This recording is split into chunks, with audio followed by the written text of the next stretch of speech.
Hello and good evening. Welcome back to the Hold On Guys podcast. I am your host, and just a reminder, the tallest member of the group, Roy.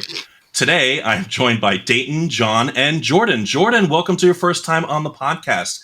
Would you like to tell our viewers, our listeners, who you are and give everyone a little background information?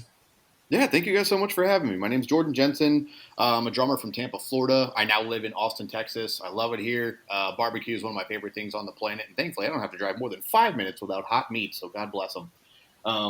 But I've got a YouTube channel, Jordan Jensen Drums. I've been on and off the road, in and out of the studio for quite some time, and just really happy to be in good conversation with some big brain individuals that know longer words than I do. So cheers, boys. I'm glad to be here. We're happy to have you.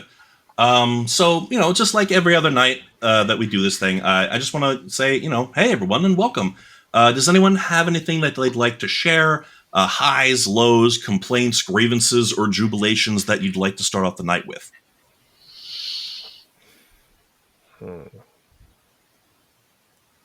I guess thought is that you're not the tallest one of the group again. I don't know how many times It's I'm going to remind you of this, but V's not here to experience that. V's not here to experience that, but I wrote that specifically for him and I to laugh about. Well done, silly man. Well done. Look, until we're together again in person, like you can't really dispute that. I mean, it's just your words against mine. Cool. It turns out then you also can't dispute. I mean, I guess, but You said it already. I'll just edit out your argument. Yeah, that's right. You can do that. Hold on, You're like guys. I actually have a thought here. Yes. I don't know how many of you are on dating apps and such. I am, because I'm a polyamorous person. Okay. And let me tell you, I have to say that the percentage of profiles that have something along the lines of will not ride under 6 feet tall, that sort of sentiment, and there being a height requirement for dating, I think that's ridiculous. I don't understand that. How tall are you, John? I forget. I am a 5'8" person, so this is probably part of the reason why I feel particularly aggrieved, because I am a short king. It is bullshit. I will agree with that 100%.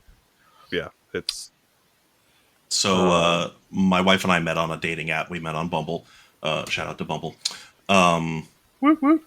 Yeah, woo, sponsor us. I do remember that I had my height in the how tall are you section, but in my bio, they only give you 50 characters or 60 whatever it is. So you have to try and cram as much possible into that little area. So if I waste time saying I'm 6'4", then that's space I could have put something else in.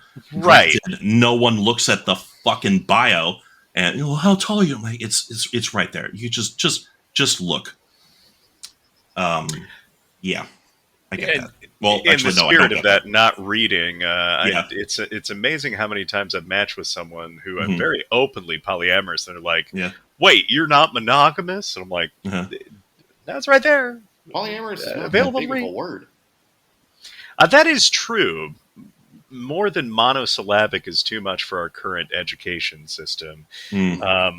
But I don't know. I guess I would ask, what do you think are green flags on non-negotiables on a dating website, on a profile, or even just with a person you meet to be a new friend or something like that? Because that's also something that exists now on social media and other websites like Meetup. I've gone to Meetup events just to find fellow people in my city who like chess or board games or movies and things. What are red flag things, which for me is will only date someone this tall, or a very specific physical thing about someone, as opposed to green flags. For example, one I find to be completely understandable is like, will not date someone who does not regularly get tested for STDs. Like, that's a reasonable green flag in my eyes. It actually is like you care about sexual health beyond just the sexiness of sexy times. Ooh. It has been so. You're Sorry, talking about 3 married people. Yeah, Like, well, damn it. So yeah, this is what I think about the dating scene right now. What with my experience of nothing. Riveting content, folks. Damn. I'm trying to think of like green flags and red flags for dating sites. Red flag would be you if you can't handle me at my worst, you don't deserve me at my best. Yes, that's a big one. Phrase. But also, like, if they spend their entire bio just listing out things that they don't want. Yes. As opposed to, like, well, now I know nothing about you. Or even worse, a completely blank bio. And then you go to message them and like, hey, how's it going? Good. Like, okay, here we go. You know, just like bullshit like that. I can't stand that.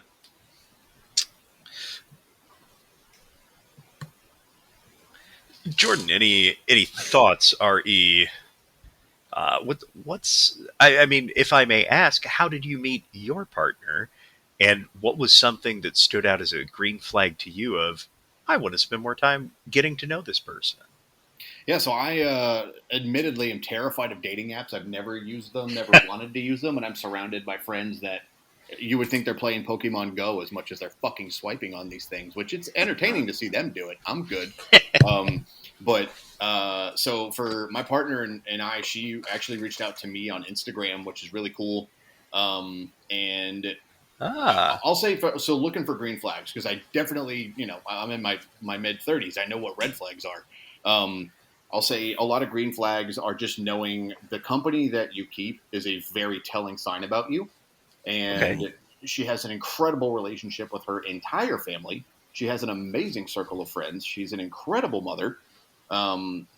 Very well regarded in all, in all of her surrounding areas, like in a career path and a social path. Wherever she goes, it turns to gold. We'll put it that way. And that's not me just kissing her ass, even though that's so much fun to do. But, just knowing someone's reputation and seeing, again, you are the company that you keep. And, there's tendencies when you start having communication with someone or, like I'll kind of derail a little bit and say, like, for me as a musician, if I go to jam with a band and there's the bass player that shows up with a 6-pack of beer, I'm like, wow, 6 beers, 6 fucking beers. We're doing this. Guess that's you're going to learn with that. Okay, cool. I'm down to drink after, but all right, cool. You're clocking into your shift. Like they're actively drinking while they're trying to learn new music and jam. Right, like that to me is. That's how the brain works. I thought you meant like a 6-pack for afterwards, and that's not enough for the band. Okay, sorry. I was no. Hey, different. Fellow musician here. I know how ridiculous we could be. Yeah, fair. It's like if you're, coming in and walking around, hey, bro, you want a beer? You want a beer? You want a beer? Hell yeah, I'll take a beer. Thank you very much. I appreciate it. That's very considerate. Thank you. But you're just walking by yourself with a gas station plastic bag and, probably Bud Light because they're dumb and cheap. It's one of those like, oh, great. You're okay. I'm going to assume you need to borrow a cable too, huh? Great. But as far again, so I have no experience and nothing. Unfortunately, nothing to contribute on the profile part of it. But I can say, for looking for green flags, you are the company that you keep, and this woman is just surrounded by beauty, and she also creates it herself. And it was a very easy thing to latch on to, just because she is a sweetheart, and then also seeing. All of her friends are nice. Her family's nice. Everyone she works with is like, this woman's incredible. I'm like, I am a Neanderthal. Why is she talking to me? I don't deserve her. This is incredible, but I'm just going to say thank you. I love you, and I'm very grateful. I have to jump in here because I've known Jordan for, more than a decade. Let's just go with that. And Jordan's always been very hard on himself. With phrases like, oh, I'm a Neanderthal and da-da-da-da-da. And, like, I would be remiss if I did not point out in a, semi-live, semi-public forum that is just an absolute crack of shit. Like, you are not a Neanderthal. So, like, in in the spirit of green flags, I think a green flag for yourself is to not be uh, as self-deprecating in relation to your partner, because I know that I do this with my wife as well. Like, people will say like, "Oh, she's so pretty, she's so gorgeous," and I'm like, "Yeah, she's a goddess, and I'm happy just to exist in her orbit." And like, I know that she does not appreciate it when I say stuff like that, Yeah. and it's I guess it's just hard sometimes to like, I view myself as the reacher and she's the settler, and like, if we're using colloquial terms like that. um So so I'm yeah. interested by that. I Mhm. I I gathered the meaning immediately. Someone's reaching up towards something. Right. Someone is settling for Mhm. something else. But I've never actually heard those phrases before. Is that Mhm. like a pretty uh common I don't know. I parlance? I got it from How I Met Your Mother, which, Ah, for all Nice. intents and purposes, Ted is the worst character on that show. Oh yeah, I was Ted gonna is one say of the Like, worst characters in fiction, I think. that's like um, basing your relationships off of mhm. Friends or something. Like, Right. Well, I Awesome. think Ross and Ted could have a competition on who's the worst main character on the show. But like, they had a whole episode, settle around like who's the reacher and who's the settler. Like, the settler being that they could have, had someone, quote, I just as good see. or better than them. Like of And everyone in the group, right. Well, their just current like in relationship. life, Okay. like they had like they could have chosen another, you know let's say, like, to use numbers, like they could have chosen another 10, but they settled for a 4, or however that you want to like quantify it. that reminds me of the comedian Taylor Tomlinson, where she Love has like a her. whole where she has like a whole joke about like someone being like chocolate and the other person being like raisin or something. And Yes. it's like, Yes. Yes. wait, chocolate Yes. covered raisin? No, that doesn't Mhm. go well together. Yeah, you could have had peanut butter, but you settled for raisin. Yeah, I but saw it's her like, live, and she is just as hilarious live as she is, like, on TV. dude, that's um fantastic. I'm so so upset that they decided to stop doing at midnight I thought or after midnight. she decided to stop doing it Yeah, and essentially, focus yeah. So on she could continue her doing own stand stuff. up that monster. Right. Yeah. But yeah. How dare she? So Hmm. actually, this Was is she the host of At Midnight after Yes. what's his face left? Well, so they kind of took the inspiration. You're thinking of Chris Hardwick, and they Yes. took the inspiration of that show, but it was kind of like repackaged and produced by like Stephen Colbert, Okay. and they kind of like did a new-ish direction with it to be a Huh. little bit more uh, of the times. But uh, that's how I viewed it. mhm, I didn't see like their whatever paper that they wrote for right. getting it done. But yeah, still, So I enjoyed it. actually, I had a topic in my list of topics, ideas, in case we didn't come up with anything.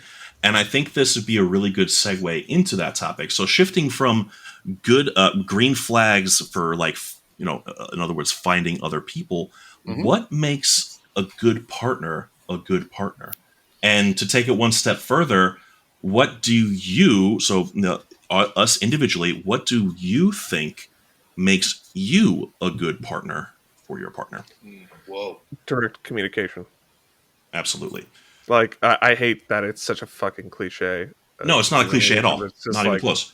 Mm-mm. being able to be very direct and Hmm. honest with someone. Like Yeah. it's, but at the same time, kind of like knowing, uh, like not to be, how do you say, a dick? Hmm. Like, like there, it's having it's a fine line into like know that with your partner. I think is Right. very very advantageous. Hmm. Well, I think there's also like an element of authenticity to it, right? Because if you're a genuine person, you have clear communication. You also listen to understand. You don't listen to respond. Then in that relationship, Hmm. Yeah. whether it's starting, whether it's you're just in the beautiful butterflies and la la land of engagement, or you're just settling into marriage. or you're 10 years down the road. It's like, as long as you are you, you're who they know you to be. You know who you are. You know how to communicate. You know what they're saying. When you're on the couch and there's one foot hanging out from under the blanket, that's either a sign of uh, they're cold or whatever that nonverbal is. It's being able to know what they're saying and also know what you are saying as well. And having, again, that authenticity to where if you're just being your true self and their true self, then you can trust and be able to act on it as well. And it's just kind of like peanut butter and jelly. You're going together because it's perfect, but you also exist on your own and it works as well. I had something to say. I was going to piggyback off of what Dayton said. And so like I'm on Reddit and I subscribe to Our Marriage, and the amount of posts that I see that the answer is always, "Did you talk to your partner?" is like, it's insane. Just like, well, I don't know, like, my partner did this and it made me feel this way, and I just don't know Then fucking like tell what them. to Stop say. typing. Like exactly, like did you just tell them? Get Like, off the did you tell internet. them? Yeah, yeah. Stop asking strangers for advice and just go fucking talk to them. Like how is this so hard? Or get a therapist. And Therapists rule. That's an oh amazing my God. tool, and there's nothing like Mhm. I don't understand how in Mhm. 2025 when I tell people I have a therapist, they're like, "Wait, seriously, you?" And I'm like, "Yeah." What do you mean? I'm a dad. Like, I need mental health. Like, there's clarity I can't just get from Googling things or listening to a podcast because I'm not contributing to that. That's a play button and a pause button. All right? Jesus Christ. Yeah, I Brought didn't to you get by- this. Hold on there. Don't be saying the podcasts aren't the answer to our lovely listeners. So you're solving all your problems today. Yes, exactly. This is the podcast. I'm talking about every single other one out there. Yes. Oh, okay, good. Right. Present company not included. Right, that's different. Yeah. Mm-hmm. I was gonna say, wait, like you're in the Austin area, you said? Yes. Okay, yeah. I was like, wow, yeah, no, you're really surrounded by the crazy podcast. Hold on, guys. Austin update. Has there been an influx of divorced men to see the comedy mothership? I don't know. I don't go. But it is very popular in comedy. Stand-up comedy is huge in Austin, which I guess leads to a lot of depressed, lonely individuals. So, yes. Well, Yeah, isn't hey, South by Southwest over there? South by I Southwest is understand just that about feeling. Dead and done, unfortunately, yes. Sorry, what was that? South by Southwest for 2026 is going to have no music. So it's pretty much dead and done now because the tech industry just kicked it in the balls. Oh my gosh. Yep. Okay, I gotta learn more about this. Defeats the whole So purpose. sad. That was like our Edinburgh. Yeah, who I is the I discovered Austin because of South by Southwest. That's why I fell in love with this city. Yeah. If I may ask, is the broader music scene in Austin also in trouble, or is that doing well? Austin is still a music city. It's not like the music capital like it used to be. I think Nashville has pretty much taken that. And thankfully, Nashville is now the bachelor and bachelorette party capital of the country because everyone's tired of coming here, and I'm pretty stoked about it, and so is the traffic. But yeah, the tech industry and the stand-up comedy have pretty much overrun a lot of what was music and entertainment here in Austin. Oh, I see. And I mean that as in, like, I'm crusty because I'm a drummer. I don't get paid to play gigs because they'd rather book a comedy show that no one wants to go to as opposed to any band I play with, and you will clap for me. And it's it blows my mind. Like, I love comedy. Well, that's fascinating. Roy and I bonded over stand-up for years. And there's a lot of elements to it, 10 years ago that were great, where now it's like, you have a phone, you're not a comedian, you're just high on TikTok, calm down. And people moved to Austin and they have this ego to them, and I'm over it, man. It's awful. Has the stand-up scene also changed the improv scene? Because I know that's a really strong part of Austin, too. Oh, yeah. I was a big improver. I actually hosted a lot of improv shows in high school, so that's a big passion of mine. And coming out here and seeing the I don't know, over... Guy named Hunter in my undergrad formed our improv troupe at my school, and he was from Austin. Talked laudedly about the incredible improv scene down there, especially a lot of the long form creative improv that was being done around like a theme every night, or ongoing characters, sort of like a Pee-wee's Playhouse sort of thing. And that fascinates me to no end, because in St. Louis there's some improv scene, um, but obviously with Chicago being relatively close by, that's where people want to be. Yeah. Austin seems to be a regional like hub for that. Has the improv scene changed along with all of the tech influence and stand-up influence being kind of adjacent? Yeah, I mean, I'd love to see a lot of things come back and to see a lot of things change, and not to be curmudgeon-y, but it's not the way I remember it. But it's not, the passion's not there anymore. Everything is that instant gratification, like with social media. There's no long form anything. It's all, and this is me coming from a diagnosed ADHD individual. The comedy is very, very quick. ADD, back, boom, boom, boom, boom, boom stuff, and it's like that's good for a minute, but when we have an hour to kill, I'm over it, guys, and I want more. I'd rather just watch somebody play D&D at this point. Well, do you think? I mean, do you think the audiences are happy with the change either? I mean, you're an Austinite. You've been there. Do you?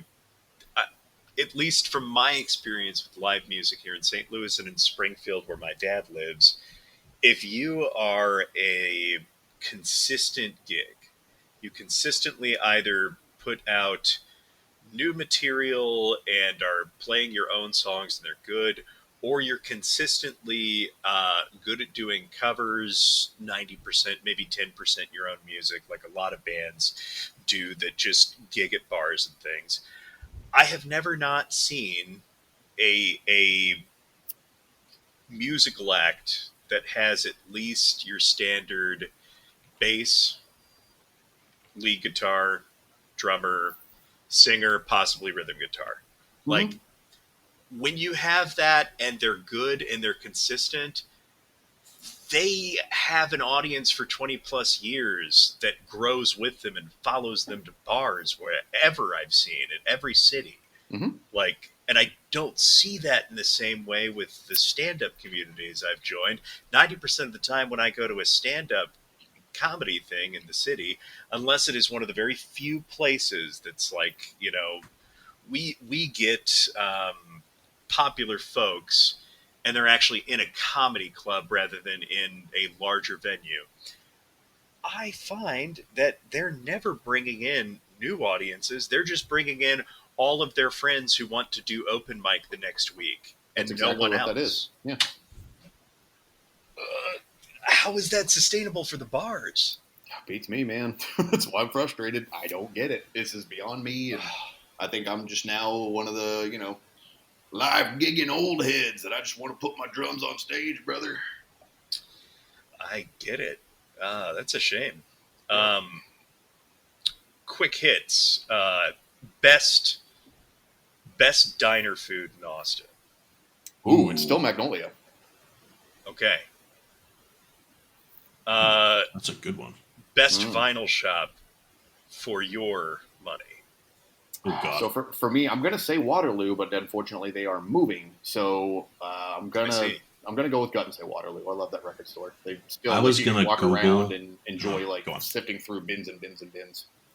I was just gonna Google how many vinyl shops there are in Austin, and I don't know if I have enough RAM for Google Chrome to calculate that amount of information in this moment.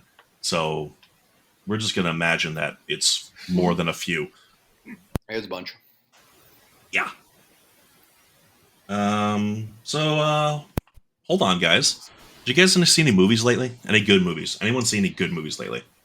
The most recent movie I saw in the theater was Superman. Oh, and how was it? Barring some CinemaSin style complaints I had in the third act. I fucking love that show. I don't. I actually don't you like CinemaSins very much. No, I liked the original mission, and then he kind of digressed into, I'm going to be pedantic on purpose and like really nitpick the smallest things possible, Well, I mean, uh, without any real like deep cinema knowledge, and that's a problem for me. all right. Well, Uh, we'll have to save that one for a later podcast. And I was like, I feel like we're there's, about to there's get canceled if basically you. a point where I'm like, Superman, you have heat vision. Just use the heat vision. At any point, you can stop this by using the heat vision. Okay. And you know, that's going to be a problem in any Superman movie because realistically, and then Superman just does Superman things and wins. I get it, but Yeah. otherwise, I quite enjoyed it. I thought James Gunn puts out a classic, a classic version of the hero that feels more of the Silver Age '50s, a brighter tomorrow, a better world. The better tomorrow Superman seems embodied most with Corin Sweat as the lead. Rachel Brosnahan is hands down the best Lois Lane there's been. No question for me. There will never be a question. She uh, she walked as Ms. Maisel so that Lois Lane could fly. I also thought that this was easily the best Lex Luthor on screen, with slight apologies to Gene Hackman, who is a great actor who I don't know what he was doing as Lex Luthor. Who was Lex Wait, Luthor in this Ajax? Isn't the guy who played shit. Ajax in the first Deadpool? Yes, Holt, Nicholas Holt. one? Oh, I Nicholas think is his Holt. name. Yeah. Yeah, he's sinister looking without the hair, in a way that I don't know. There were several points in the film reminds me of where a I thought Proud he was Boy going to recruit. be a yeah. I thought he was about to do a school shooting or something. Oh God! He had that vibe, a menacing vibe that was very well performed. Overall, I thought it was great.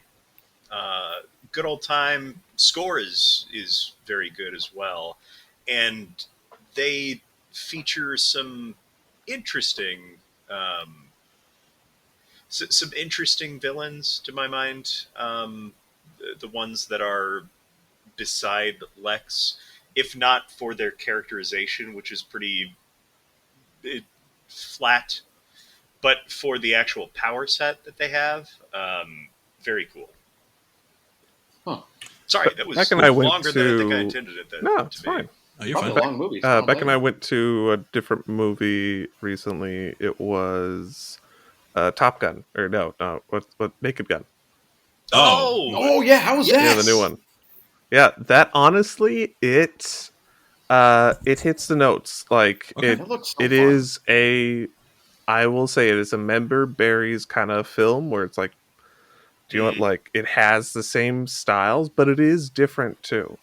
And there is some absolutely kind of raunchy hilarity sort of comedy too that I don't think goes too far, Oh, good. but it's still kind of like funny. Just like what is it? Just enough.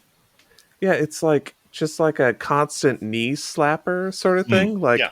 it for me, it didn't have me like rolling out the aisle or anything, but Right. it was still just like it put a smile on my face. Oh, good. And so I've I heard think it compared to Gremlins 2, where there's a slapstick joke a minute, and probably less than per minute. It's probably per second, oh yeah, from the description I got. Mm. Very madcap, fast humor. yes. And I was gonna say it felt very familiar, and then I realized at the end, oh, like Seth MacFarlane like was an executive producer or something on it. Oh, okay. And it was there like, it is. oh, like he's very good at kind of like transferring that, as you kind of mentioned earlier, John, like that old silver screen style kind of humor, or like again, just kind of getting the same vibe I mean, was there. It didn't Seth feel MacFarlane- copied, but it felt like the same kind of vibe of what a Naked Gun movie should be was there. Yeah. He understands nostalgia and arguably created the best Star Trek of the past decade by making a fan film called The Orville. Oh Isn't that yes, I thought that was a TV show. Yeah, Sorry, it was. Yeah. fan Oh, film okay. in the aspect of he's just he's just ripping beats from Star Trek Next Generation left Right. and right in ways that I'm like, well, I mean, you're basically you're barely doing this to try and have it be a commercial success. You're doing this because this is like your fan dream to create Next Generation again. And like, we need more of those projects. We need more people with a vision and money without a desire for profit to be the number one priority. Well, hold on, guys. I brought up the the movie thing because I wanted to transition into something that I think could be really, really cool and could provide us with some good discussion. And knowing the four of us, I have a feeling that we're going to come to a consensus immediately with this next question. What movie should not exist? Whew. There's a lot of those, bud. Like Passion of the Christ. as a film that is an affront to film, as a film that is like, oh, it ruined this series by like, what's your I think criteria? the criteria is whatever criteria you want it to be. I mean, I don't think Rise of Skywalker should exist. I think Ooh, that is okay. one of the That was absolute greatest dog shit. abortions ever brought to film. Oof. I will go one that further was and a- say the Solo movie was worse because that, like, I fell asleep twice, went back to watch it again, also fell asleep twice in different parts of that horse shit of a part of my life I'll never get back. Now, wait a second. Okay. Oh no. Oh, You're yes. a father. Yes. Ooh. Was this was post having kids? Oh That no, you saw no, this movie, This folks. came out before my boy was here. Okay, then it counts. I was going to say, if you're a parent and you're falling asleep during movies, No, that's no, just no. normal behavior. That's a I rite of can't. passage, baby. Come on, that's nap time. I mean, I was gonna I'm say doing anti-parental discrimination. perfect. Like, Fuck you know, boy. it nice. It reminded me of what was it? The Attack the Clones. Gosh, as a kid, I would fall asleep in that. Like as a teenager or whatever, I'd fall asleep during that movie. It's so incredible often. that Attack of the Clone had a line like, so this is how democracy dies, with thunderous applause. How do you Like, fall the asleep in most that movie? vindicated a person has ever been as a filmmaker.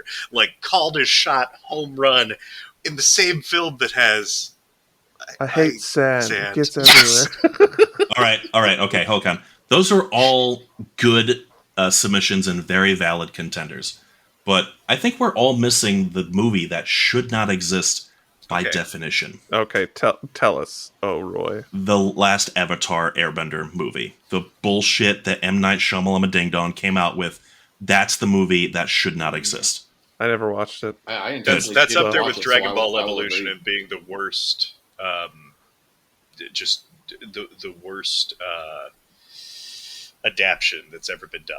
I mean, Jordan, heck, I would add to that the Full Metal Alchemist live action movie that they made. Like, I think it's just one of those things that where it does not translate very well.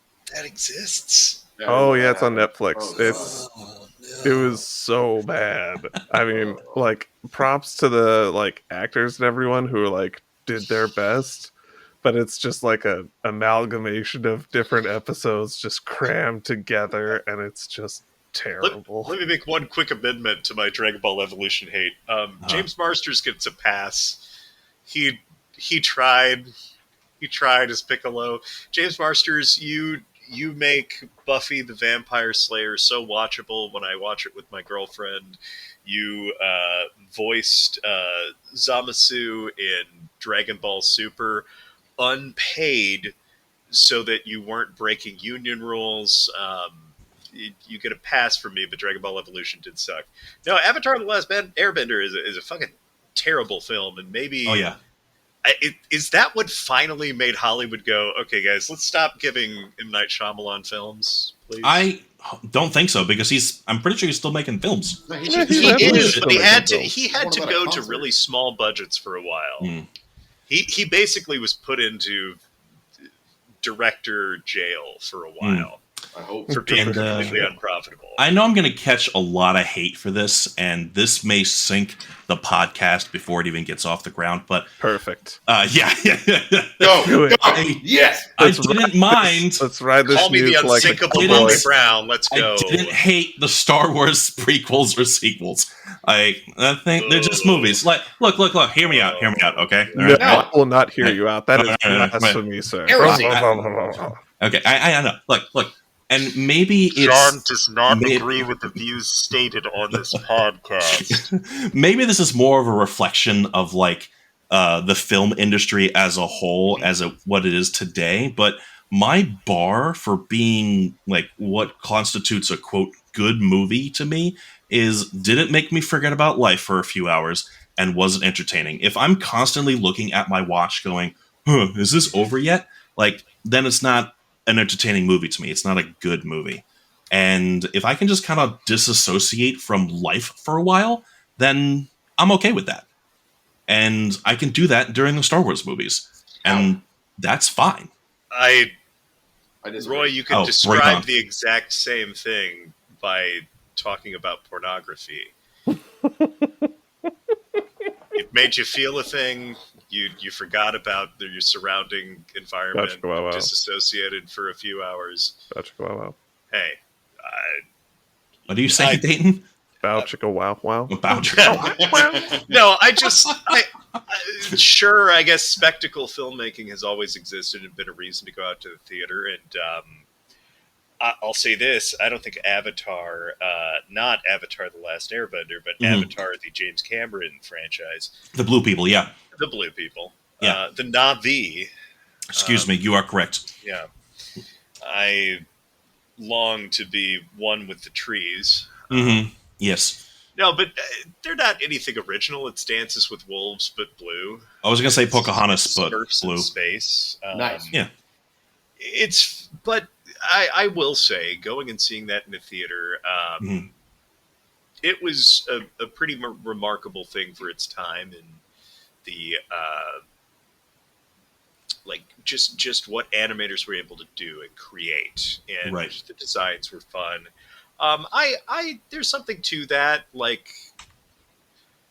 It's not like a Richard Attenborough documentary is a narrative experience that keeps me riveted, but I'm just watching beautiful images, and there are words that are soothing, and I find that nice. But I will say, if we want to continue having movies as an art form where Scorsese and Spielberg and Tarantino can make something that is going to be a lot of budget, going to be long, going to be a dark or niche subject, the auteur should continue existing. And I do think the more that studios see, well, everyone just wants the spectacle, the less we will see of either new, interesting filmmakers or just flatly people who are willing to buck the system and just do things, make a mess, and dare them to reprimand them when the thing succeeds. Because that was a part of older Hollywood. A more permissive structure, and there were probably downsides to that too, particularly with the behavior of filmmakers and directors, which has improved immensely compared to the insanity of Hitchcock and others back in the day. Insanity? You mean forcibly tying crows Yes, to a the woman assault where of they a- were literally a woman. attacking her? Yes, whose granddaughter Damn, is okay. That's low bar, honestly, in terms of his. Was that yeah, Kubrick? no, that is No, that was Hitchcock Wow. yes. I know in Murder of Crows or whatever. tortured Like, the bird. Shelley Duvall on The Shining. That was Yes. it's insane. Yes. And that's what I'm talking about with the apparently- studios. Sorry, I having, have to cut in here, but apparently was like exceedingly nice towards the kid who played Danny Torrance. like was always like super protective and make sure he didn't get scared on set and all that shit. So I think it's wild that he was so considerate towards the kid, but just apparently just hated Shelley Duvall. Well, I think he hated women. I think Stanley Ah, Kubrick hates women, and that's fair enough. Sadly, that's something that's actually a through line with a lot of directors throughout history. That, And we found the name of episode 2: Stanley Kubrick hates women. Let's not have that be the direct title. I think we should maybe go with Hollywood Hates Women. I think it would be better. Fair enough. Just naming one individual who has a lot more money and can litigate us to hell. Is he still alive? No, but I'm sure his estate would. Yeah, absolutely. No.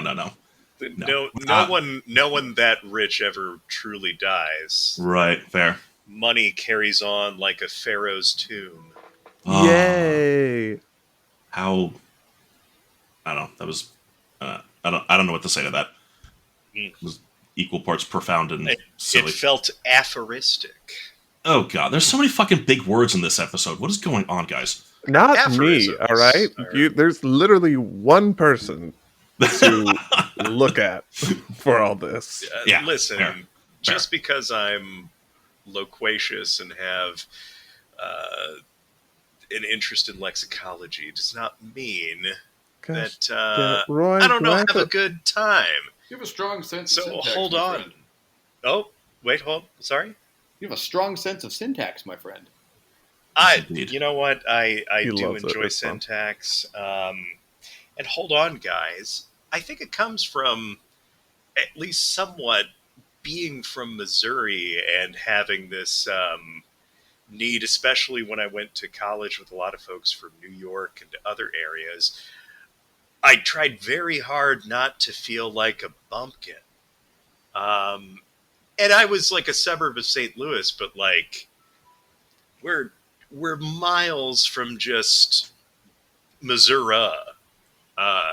So I want to ask you all, as folks who have lived primarily in the South, but who nonetheless have advanced degrees, very successful at various things, have you ever felt like there was some type of regional accent or just identifier you had that made others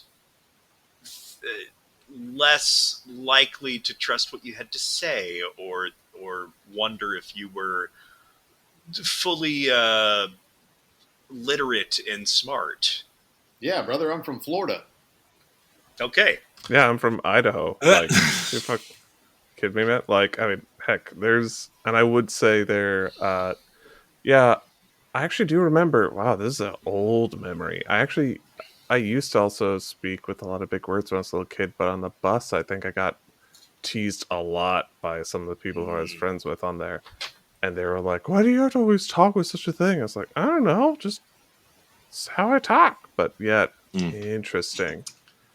So when we moved down here from New York, my mother and father, New York, my mother and father talked a lot about like how the Floridian accent is just weird, like it doesn't sound right. So what I did was I listened to how they said particular words, and I trained myself through just repetition and mindful thought to say different words more New York than I would like Floridian, so that I didn't sound Floridian, because the implied thing was that Floridians sound dumb. Okay. Yeah. Interesting. So, yeah, it became and I would turn it into like a game, and like, well, how do you say this word? And I would just kind of repeat it on ad nauseum over and over and over and over again until it just became second nature. You know what I got shit for, and somewhat deservedly so, I would say. I feel like I've colonized this into myself. I said milk instead of milk. Yeah, with an E. Yes. What? And I also said egg instead of egg. Mm-hmm. Two things that I've learned are very upper Midwestern, but somehow St. Louis gets them. Ah, okay. My wife is We from also have Farty Far instead Fart? of What the hell is Highway that? 44. Oh, okay. And you enjoying your carn? It's a pretty God. regular statement I'll hear. Or you can talk like my grandpa and go on down to the feed. Well, Silo. my wife Katie, she's from Chicago, so she has like a bit of that Midwestern thing, but also a little bit of like the Wisconsin type of thing. Yeah. And I'll tease her mercilessly because she'll say 10, like number 10, and the tin, like the thing, the science thing with the God, Metal? like helium. What is that called? Mixing the amalgamation of two different Thank metals. you. Yeah, the metal chart. She'll say tin and 10 the exact same way, and I find that to be absolutely hilarious. But on this same note, have you ever said a word that you only ever read in a book or on paper, and it turned out to be way wrong, like when you said it out loud? I'm certain there's a ton I still have that I'm unaware of. I'm actually not sure on this one, but I have always been confused as to whether it's ephemeral or ephemeral. That's a good question, my friend. I don't know. Someone in the audience, help us out. Yes, comment below. But I think both work. I think it's like one of those things where like there's no real like only one way of kind of of saying it. Yeah, like Yeah, on I and think PTN. it's like, It's just how you say it is how it's said. like data and data. Like yes. Well, there's only one correct way to say the name of these cyborg from Star Trek: The Next Generation, and that is Data. Oh, just want to make that clear. Oh, okay. Well, so actually, I have well, I'm just going to open it up for more ridicule. So in undergrad, I said the word that's spelled Archive, but I said it archive. And and the guys were like, "Did you just say archive?" I was like, "Yeah," and they're like, With "It's a side archive, of sour you cream. fucking idiot." And I'm like, "Oh, I've like never heard the word out loud in my life. I've only ever read it." So like, yeah, that's what I meant by like things that you've you've read. You know, I'm trying to think of an example of that. I don't have that. I do have something I got made fun of. That was saying pronounce and enunciate at the same time in one word. So it's like pronunciation. yeah. I used to say that sometimes. I think I would like replace pronounce with that. Like something a similar phenomenon. I have done the very stupid thing of writing for all intensive purposes instead of for all intents and purposes, which that doesn't feel great. I mean, yeah, but I feel like that's more like if everyone or if everyone around you is saying, for all intensive purposes, and like you don't know any, like that's all you know, right? And then you go somewhere else. I suppose. I don't put it on the same level as irregardless, but that's fair. Yeah, that's bad. Actually, back to a regionality and a contraction that I have found myself doing this a lot as I've gotten older. I don't know if it's because I've stayed here for a while longer or just I went to Oklahoma and Florida for school and some of that rubbed off on me as well. I say y'all a lot at this point in my life and didn't think I would when I was younger and could not stand it. But I actually think y'all is a fantastic contraction. I have to agree. It's very convenient. but I still refuse to say the word. You're I from New refuse York. to type It's not that you I refuse. Your blood won't let your mouth make that word. it's like a exactly. I can't bring myself to say it. It's like a visceral reaction.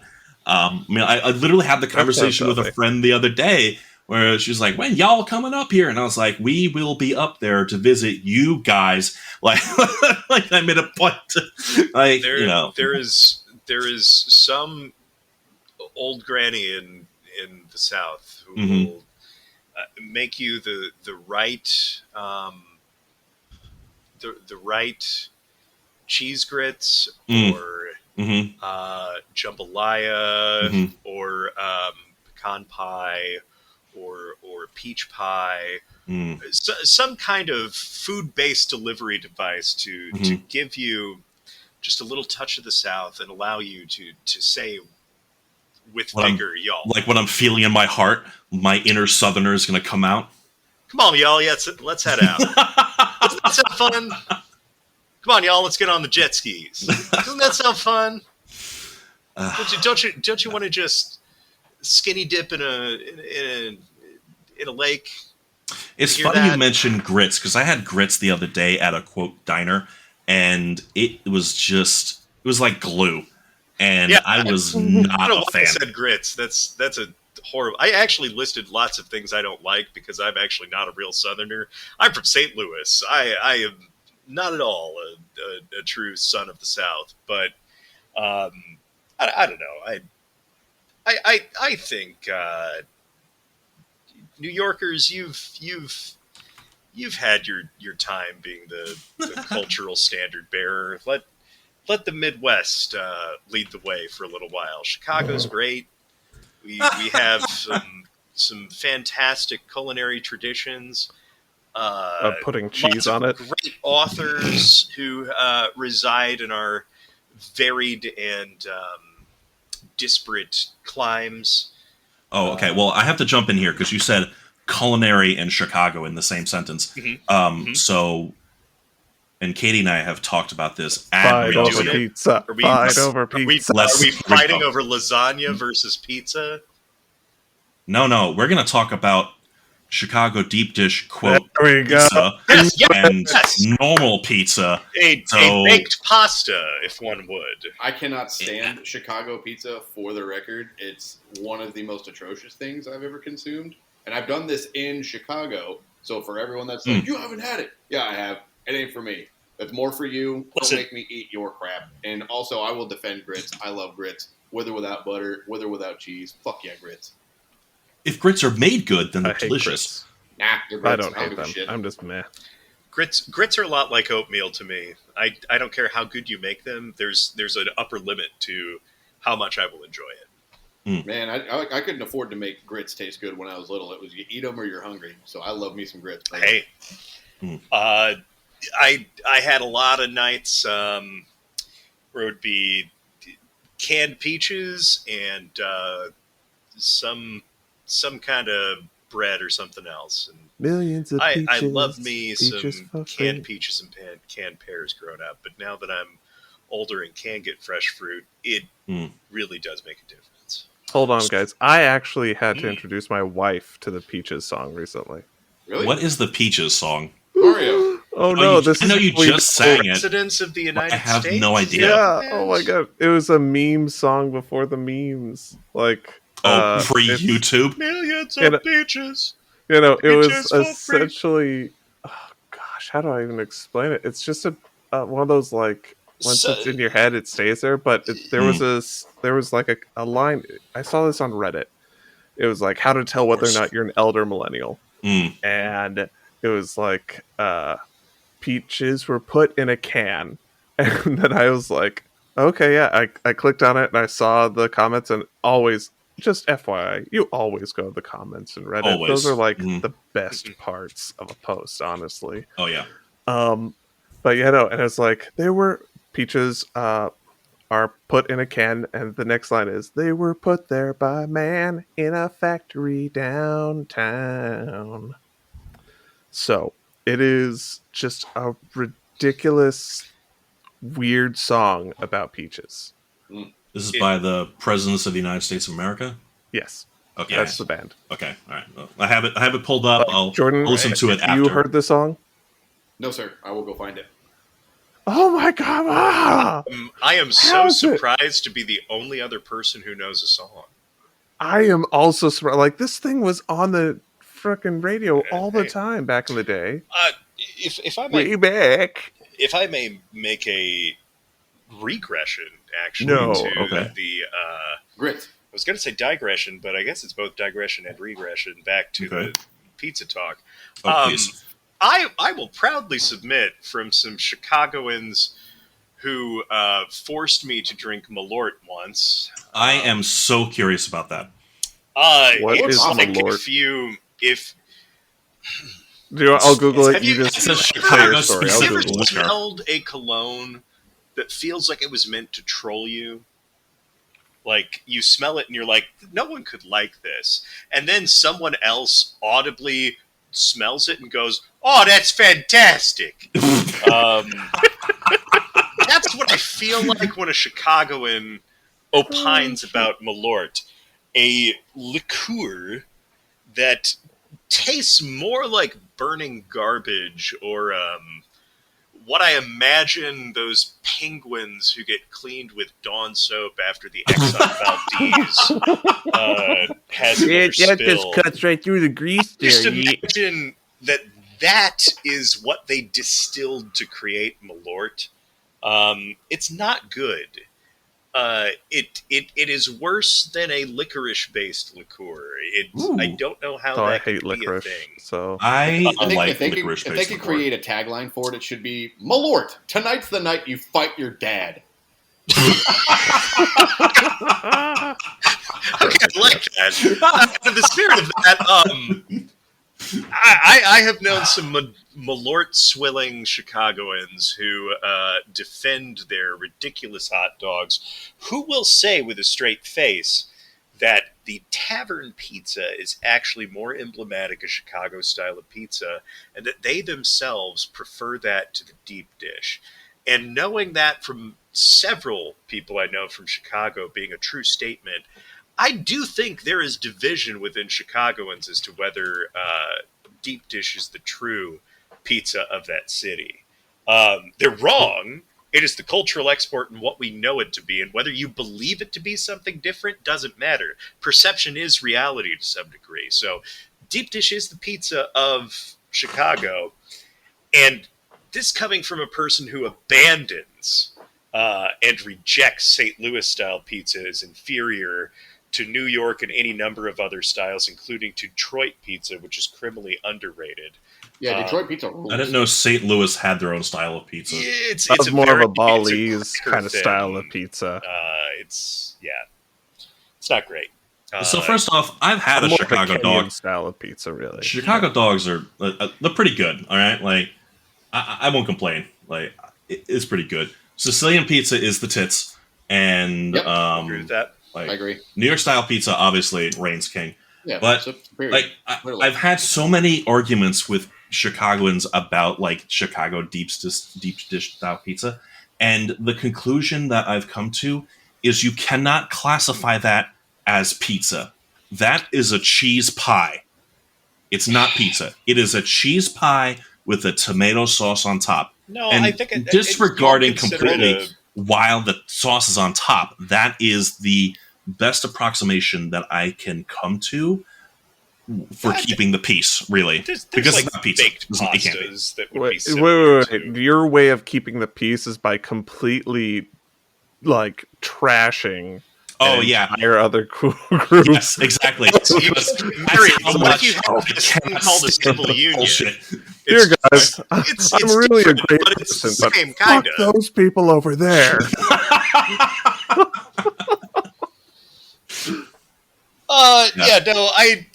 I think that is disrespecting pizza.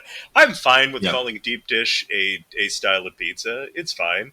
If someone prefers to call it a baked pasta or a pie with cheese, like a savory pie, whatever. I don't care about the classifications of food so much as that they're good. And I have had great deep dish pizza before, like capital G. Even just the kind of standard bearer, Lou Malnati's in Chicago. Mm. I'll gladly have some deep dish. However, there's a limit to how much I have in a way that I don't have with other types of pizza. I can down a whole pizza if I allow myself to of most other things. Right. With a deep dish, it's not even so much just the number of calories I'd be inserting into my body, which would probably be more than the others, but also just much like cheesecake, it's too rich and there's too much of it for me. I'm sorry. Are you dissing cheesecake right now? Yeah. No, Roy, I'm not dissing it, but I can right. never finish a full slice of cheesecake. All right. Fair.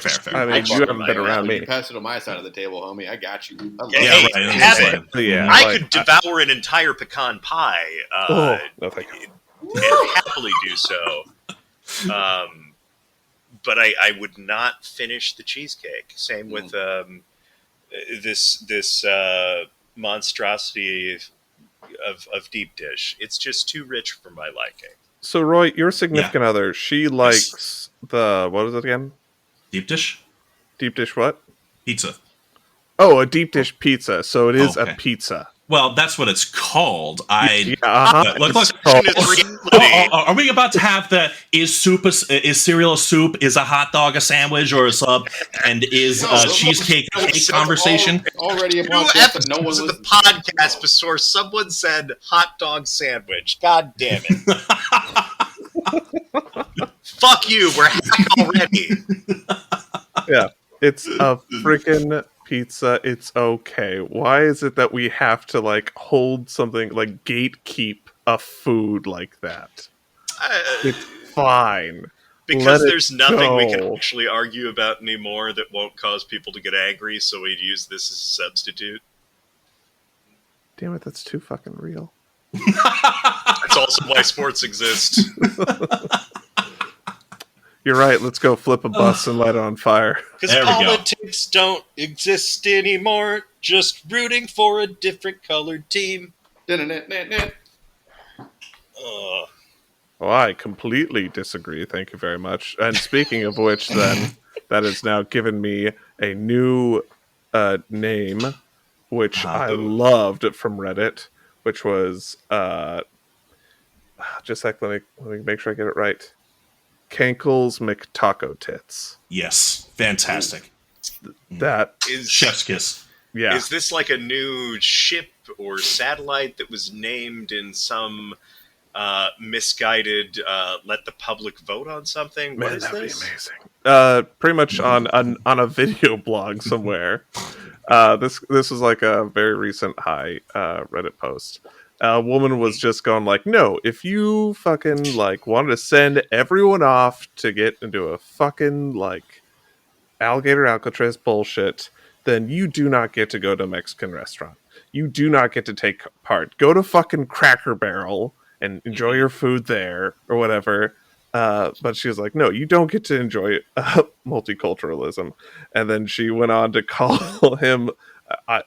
It was like a string of words, but the one that I loved the most, or just a section of it, was Kankle's McTaco Tits, and that will forever just like that Robert Downey Jr. like expression of like, yes, like, I am just, I love it. Antonio Banderas closing the laptop and pulling back in his chair.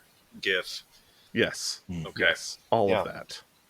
What a hunk. Jordan, what is your view on this discussion about pizza? Man, pizza should look like a Ninja Turtle took a bite out of it and it is stringing in New York City. Like that, to me, is a triangular situation. You eat with a hand. If you have the whole pie, God bless you. If you have one piece of it, you better have a can of purple soda with it. I'm not going to say grape because it tastes like grape. It tastes like the color purple, and it's 50 cents. Preach. That's like Gasta or whatever that no-name brand like guys. Soda. So Is Vess like and other flavored based on like a fruit sodas the correct and proper pop and or soda to have with barbecue? Because this is a divisive thing amongst some Kansas City barbecue enthusiasts I know. What's the brand? Vess, if you're a St. Louis. VESS? VESS. That's right. Yeah, no. In Texas, we smoke meat and drink beer, brother. I'm gonna tell you, you don't have flavored soda. You eat your meat, you crack a beer, you move on. You also don't believe in sauce on your barbecue. Barbecue means smoking meat. If you have to sauce it, it's like putting A1 on your steak. You fucked up. Yeah, I'm sorry, or sir. You just like different flavors. Goodness gracious. People Additive can enjoy things in different ways. You fucking monsters. All of you. All right. The episode that broke Dayton. Let's talk. Barbecue.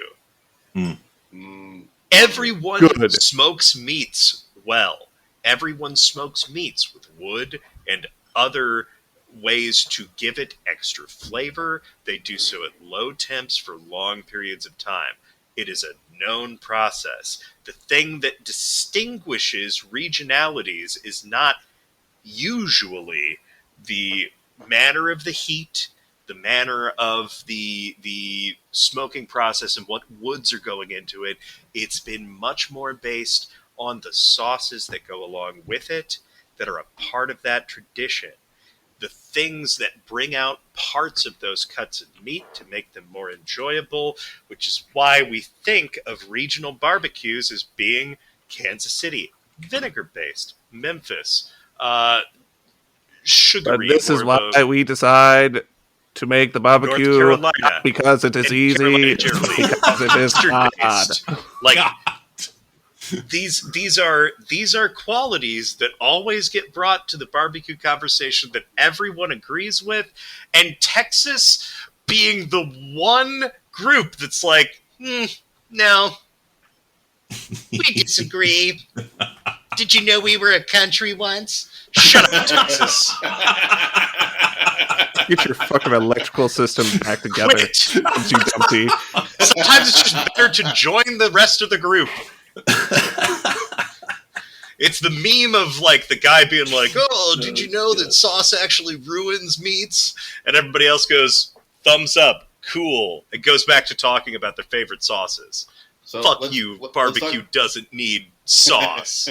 Barbecue can have sauce. It doesn't have to have sauce. I agree. agree, Barbecue Dave. sauce conversation, because my favorite barbecue sauce is Sweet Baby Ray's because it's delicious.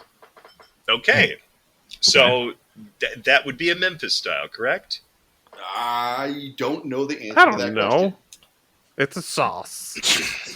You know what? You buy it from the bottle and you put it on the meat, and it tastes good. Wait, did Bill Cosby do an unknown barbecue promotion after he finished with his pudding Oh pops? God, no! I wouldn't want to have that. This episode's never getting aired. Oh God. gosh. Oh, speaking of which, that was actually, I will ruin one joke that was amazing from Naked Gun, and that was someone being like, "Oh yes, do you like this wine? Yes, it's from the Bill Cosby collection." And the person just spits it back out into the cup. All right, Amazing. guys, I've learned Go on. Sweet Baby Ray's Yeah. is actually from Kansas. Chicago. Oh no. Really? I didn't know that. All right, a But it's Texas just like man it's just made in Chicago there. barbecue. This is Let's remember, I'm a Floridian. I live in We've Texas. I'm not a healed. Texan by any means, but my taste in All right. barbecue is You live Texas. there. You're close enough by association. you I don't know. got the taint.